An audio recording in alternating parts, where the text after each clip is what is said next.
We know what Hillary Clinton was doing last night. She was watching the Republican debate, and her camp, well, they were tweeting up a storm. How many more of these do we have to sit through? She asked in a tweet, asking for a friend. And then there was this one put out by the Clinton camp. It went psychedelic. Marriage equality is the new law of the land. And you see Clinton rocking it out there. One-time Republican presidential candidate Bobby Jindal says Democrats should not be laughing. Governor Jindal wrote an op-ed in the Wall Street Journal titled, quote, "President Obama created Donald Trump." In it, Jindal writes, quote, "After the cool, weak, and endlessly nuanced Obama, no wonder voters are going for a strong, blunt leader." So let's talk about this. I want to bring in CNN Politics Executive Editor Mark Preston and Political Editor for TheRoot.com, Jason Johnson. Welcome to both of you. Good morning, Carol.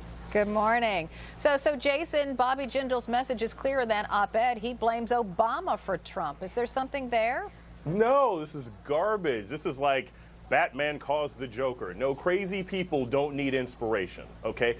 Donald Trump is the creation of the Republican Party.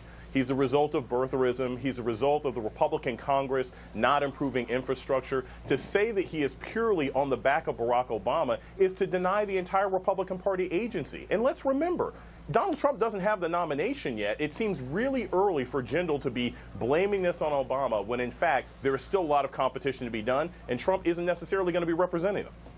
But Mark, isn't it fair to say there is a good amount of anger directed at President Obama? There certainly is, but let me just extrapolate this a little bit more. Donald Trump has had his moment in time right now because of something that happened back in 2008, 2009, when we saw the birth of the Tea Party. There was always an angry electorate out there. There was always an angry part of the Republican Party frustrated at the inaction in Washington, or the fact is they didn't like what was happening in Washington. And what I think what has happened is you saw that rise and ebb and flow over the past couple of years, and they never really had a person that they could follow. It was Sarah Palin for a while, but she fell off. Other than talk radio, they didn't have this big figurehead. Step in Donald Trump, who has a larger-than-life personality, who speaks to a lot of their concerns and their anger, and that's why we're at the situation right now with Donald Trump and the success that he's receiving with the very angry electorate out there. Okay, so just to delve a little deeper into Bobby Jindal's op-ed, Jason, and I'm going to read you a part of it, because here's where he's coming from. He says that, well, I'll ask you this way. Is there any truth to Jindal's idea that real and perceived presidential failures have a pendulum effect, that a complacent Carter on international affairs breeds a cowboy Reagan, that a skirt-chasing Bill Clinton breeds a plain-spoken George W. Bush?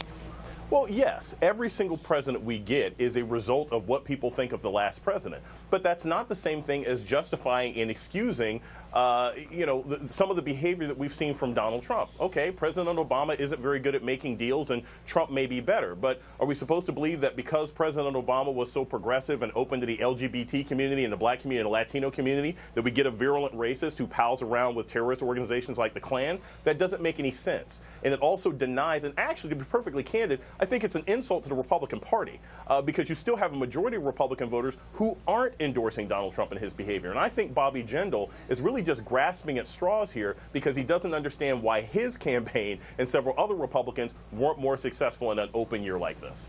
Well, why do you think, Mark, that Bobby Jindal wrote this op-ed in the Wall Street Journal?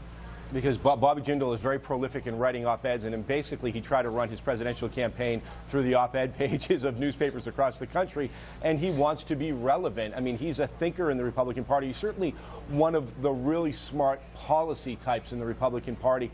But right now, he's out of the game. So in order to become relevant in the game, to have a voice in the game, you have to write op-eds like this. He's no longer the governor of Louisiana. He's not a member of Congress. The likes of Lindsey Graham, who left the presidential race, but yet still has that soapbox to be able to go on Capitol Hill and be heard.